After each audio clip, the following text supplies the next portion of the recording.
Superpowered farts and an island of mutated beasts don't make for an easy trip down memory lane. Not even a vanishing spell can wipe these box office flops from history. The late British actor John Hurt played a number of iconic parts in his long career, with key roles in classic fantasy and sci-fi franchises like Doctor Who, Alien, Hellboy, and of course, the Harry Potter films, where he played Garrick Ollivander. But there's at least one film he starred in back in the 90s that failed to take hold and become the next big sci-fi film, instead becoming a flop. That was the 1993 movie Monolith. The film focuses on a pair of police officers who are investigating the passing of a young boy when they stumble across a possible alien invader with the ability to shapeshift. Hurt portrays the government agent who wants them to leave the case alone. Though it does have some genuinely intriguing ideas, it all comes across so generic and ham-fisted that it becomes a whole lot of nothing. Bad direction, bland characters, a confusing script. We've seen it all before in bad B movies that were better than this. Hurt is certainly capable of playing a chilling, even terrifying villain, but he's woefully miscast in Monolith and would probably have wanted us to forget he was ever in it. Helena Bonham Carter would join the Harry Potter series in The Order of the Phoenix, and return for its 3 sequels as the villainous Death Eater, Bellatrix Lestrange. It was a part that seems like it was tailor-made for the frenetic actress. One-time partner of Tim Burton, she has also starred in more than a half-dozen of his films, including Planet of the Apes, Alice in Wonderland, and Dark Shadows. Across her career, she's ventured into just about every genre and dozens of acclaimed movies. But if she could wipe one of them from existence, it has to be the strange dental comedy Novocaine. The film is about a dentist who gets framed for a murder after an encounter with an alluring patient, played by Carter, who seduces him and turns his life upside down. A tonal mishmash, the movie dances between black comedy and outright parody, making one increasingly numb to its ambitious premise. Whether it's supposed to be a genuinely suspenseful thriller or a comic farce, you're never quite sure, but when it's all over, you just want to rinse and spit. You see, that's the nature of attraction. You find yourself doing things and you have no idea why.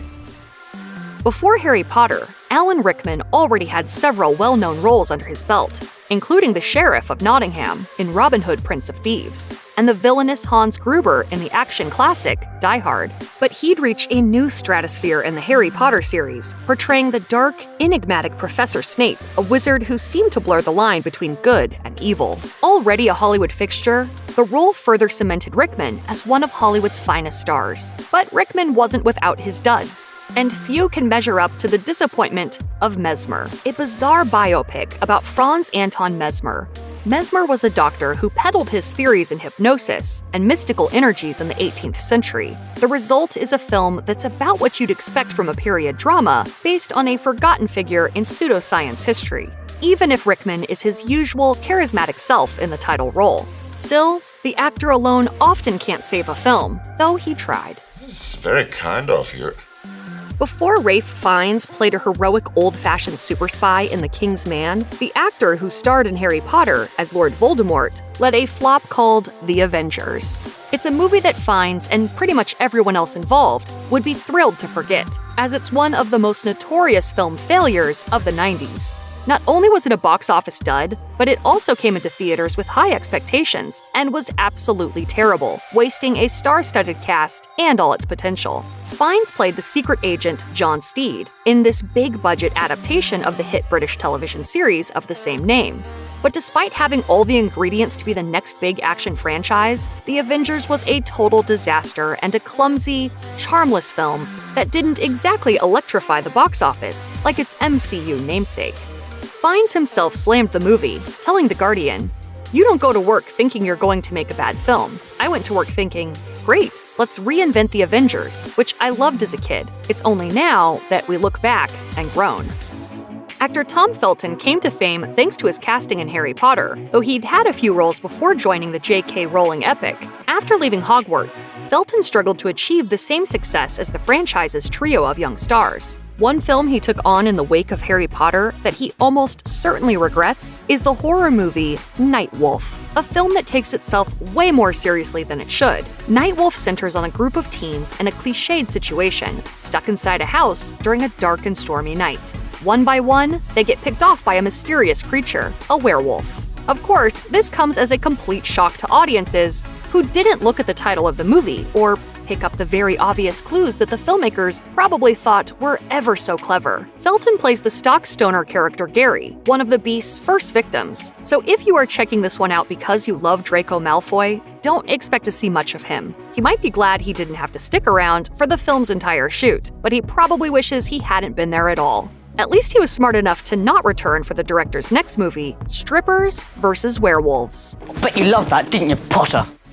Joining Hogwarts for Harry Potter and the Goblet of Fire, actor Brendan Gleeson played Mad Eye Moody, who is at first the disguise of Barty Crouch Jr. In subsequent films, Gleeson returns as the real Mad Eye and helps Potter defeat the Dark Lord Voldemort. A renowned Irish character actor, Gleeson's career goes all the way back to the late 80s, and he's gone on to feature in classics like Into the West, Braveheart, and 28 Days Later. His career also has its flops, though, and One Actioner may be the film the actor would love us all to skip. Though it boasted a decent cast, Turbulence is decidedly not a 90s classic, no matter what the filmmaker's lofty ambitions may have been. In the film, Gleeson stars as Stubbs, a bank robber being transported by plane, alongside another diabolical criminal named Weaver, who manages to break free of his U.S. Marshal escort and take over the flight.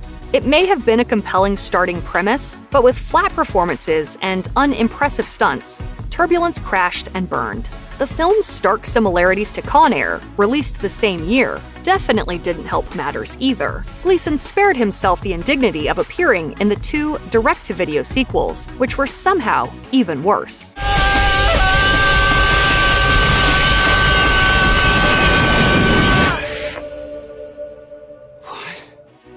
A member of the Order of the Phoenix, Remus Lupin started out as a mysterious figure in his first appearance, with many believing that it was he, in werewolf form, who had been terrorizing Hogwarts. But after the culprit was revealed to be Peter Pettigrew, Lupin became one of the greatest heroes of the Second Wizarding War. He was played by actor David Thewlis, who outside of Harry Potter has had plenty of hit films. But the disaster, The Island of Dr. Moreau, was most certainly not among them.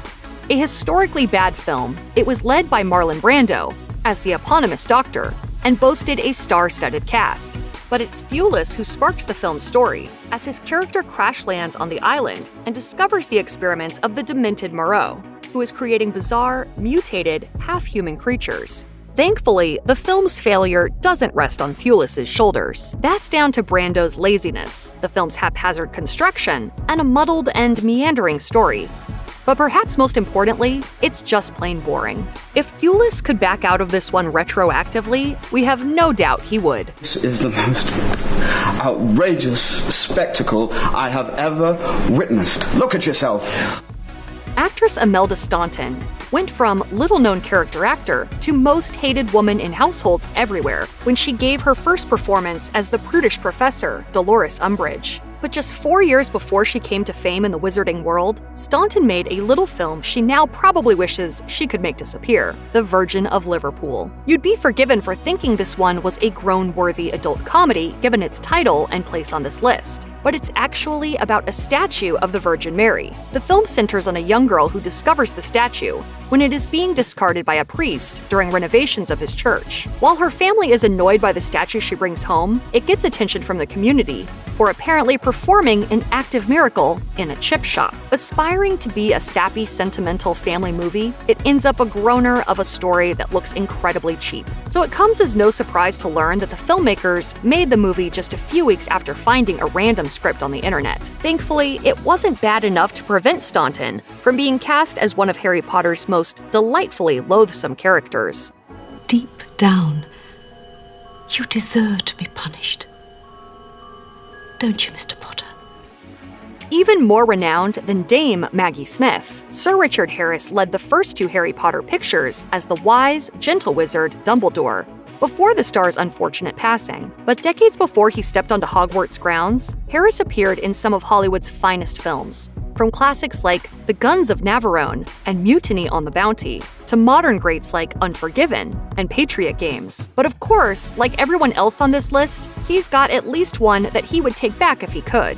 In Harris's case, it's the adventure movie Tarzan the Ape Man. a modern reinterpretation of the classic novel by Edgar Rice Burroughs. The film is not the rousing, tree-swinging adventure fans might have wanted or even expected. That's because, oddly enough, Tarzan himself isn't even the star of the movie, with the story instead focusing on his female companion, Jane, and Harris playing her father here. With Bo Derek cast in the role of Jane, the producers turned the film into little more than softcore titillation. It's packed with enough uncomfortable adult situations to make even John Waters blush. Derek was impressed with Harris's professionalism and performance, despite the horrid script. She even told Entertainment Weekly, "The picture was doomed, but Richard gave it his all anyway."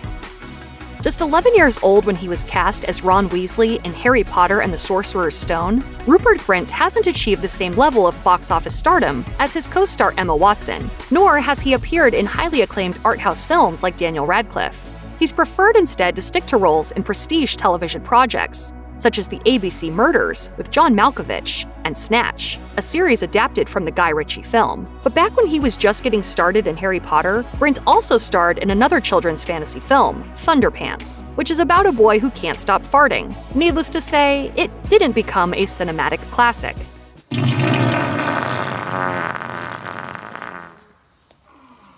While Grint does not take the title role in Thunderpants, he does play the best friend, a child scientist who helps the tutor deal with his worrisome windbreaking. In fairness to Grint, this ridiculous romp isn't all that terrible. It's a fairly fun children's flick that will at least leave you laughing from the ludicrous, lighthearted gags. But with Grint attempting a more serious and dramatic career, this can't be a movie he's proud to trot out for his new fans to watch.